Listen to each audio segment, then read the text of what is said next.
What is up, Baltimore Ravens fans? It's your old friend IndyCar Tim here with the Baltimore Ravens Daily Blitz podcast right here on FanStream Sports. Welcome into the show. Welcome into the network here at FanStream Sports. You can find us at fanstreamsports.com, the FanStream Sports mobile app, our YouTube channel, and wherever you get your podcasts. We hope you are watching the YouTube channel because I'm going to ask you to do something here in just a minute. I need some audience participation as it is, by the way, Merry Christmas. It is Christmas Netflix NFL Day. I don't know if that's an actual thing, but that's what I've been calling it all day, watching our two games that I had to subscribe to Netflix to get because I was not a subscriber. I had no reason to subscribe to Netflix. Unless there's things I'm missing on Netflix, you can go ahead and put that in the comments as well, too, if there's Netflix stuff I should be watching that I'm missing out on. But went ahead and subscribed, went ahead and watched the Chiefs and the Steelers. That did not go well for those people in Pittsburgh, and then watched, of course, the Ravens destroy the Texans here on Christmas Day. Merry Christmas, Happy New Year, Happy Holidays, all those good things, whatever it is that you do this time of year, have a good one doing it. But big day for the Ravens as Lamar Jackson breaks the NFL career rushing record for quarterbacks in Baltimore's 31-2 shellacking of the Houston Texans on Christmas Day. He bolsters his case for MVP as the Ravens inch closer to the AFC North title. Lamar threw for 168 yards and 2 touchdowns. He ran for 87 yards and another touchdown. He pushed his career rushing total to 6,110 yards. He moved past Michael Vick by 1 yard. Vick had a career 6,109 yards during his 13-year career.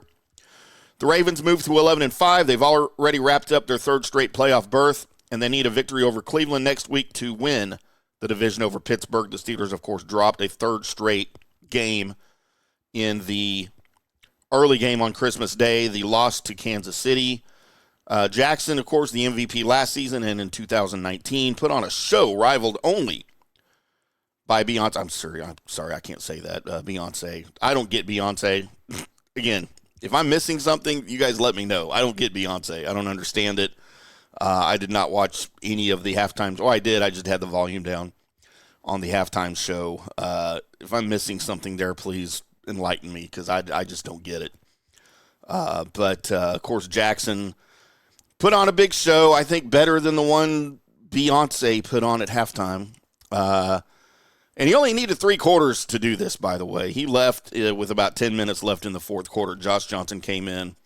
The game long decided and got some much-needed rest.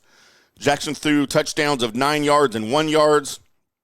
Then he had a touchdown run of 48 yards in which he was not even touched down the right sideline to make it 24-2 in the third quarter. Derrick Henry ran for 147 yards. He was almost at 100 yards in the first quarter, you guys. He sets the Ravens season record with a 16th touchdown on a 2-yard run in the first quarter. He eclipsed Ray Rice in 2011 and Mark Ingram in 2019.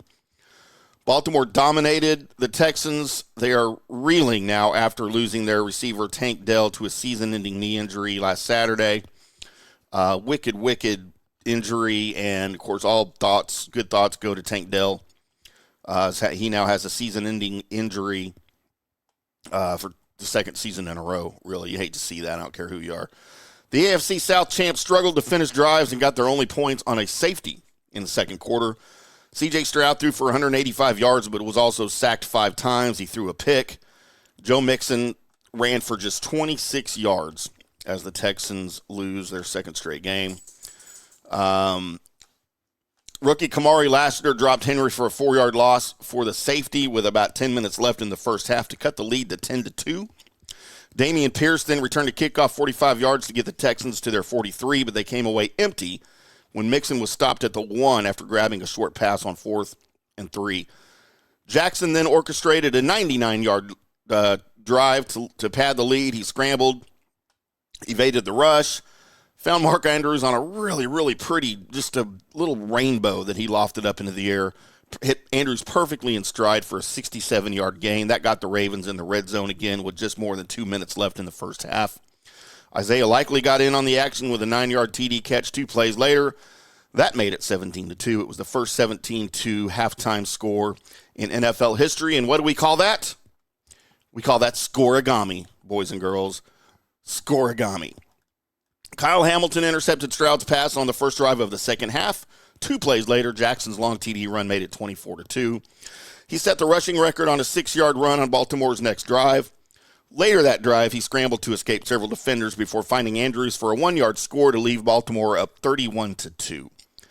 And that, of course, is your story of the game. The Ravens host the Browns next week. The Texans visit the Titans. Game dates, of course, not yet determined as it is week 18. And we don't have those. It's kind of like college. We don't have those till pretty much the week of the game. But, all in all, I don't know if the Ravens could be cruising any better, any more, any easier than they are right now. And, of course, you are peaking at the exact right time of the season that you want to. Whereas it looks like the Steelers, the team that you are battling for the division crown for, are slumping, skidding, sliding, whatever you want to say now with a 3-game losing streak at the exact worst time of the year. They can do that as they get ready for the playoffs. That thing's a mess, you guys. I'm not going to lie. Steelers are a bit of a mess. I blame the offensive coordinator. It's clearly not Mike Tomlin's fault, right? But, yeah, go throw some eggs at Arthur Smith's house. If you're in the Pittsburgh area and you're mad, be mad at him. It's all his fault. But, of course, in Baltimore, we don't care. Just as long as they keep losing, things will be hunky-dory here in Baltimore. So, I told you guys I wanted some audience participation. Got a couple of things. First, I guess throw me shows from Netflix. I would love to hear what your shows are on Netflix that I should be watching before I cancel my subscription because I'm done watching NFL games on Christmas Day. Also would like to know what you guys think about the Ravens' chances in the playoffs. How far do you think they're going to go in the playoffs? The Chiefs have locked down the number 1 seed, so the Ravens do not have the wild card bye. They will play a wild card game.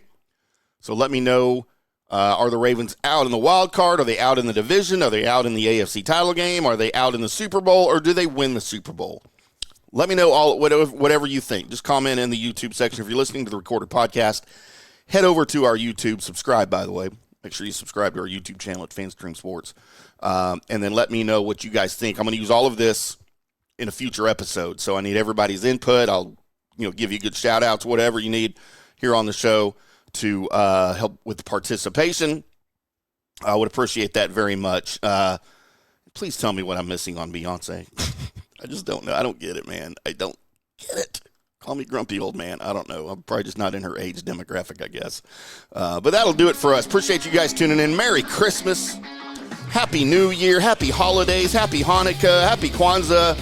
Sure, I'm missing things. I don't understand what all those things are, but I've heard them mentioned, so that's where we're going with it. We will come back. We will preview the Browns, probably talk a little bit more about Lamar Jackson, Derrick Henry in the middle of the week around New Year's, and talk some more Ravens playoffs for you. But until next time, boys and girls, we'll see you.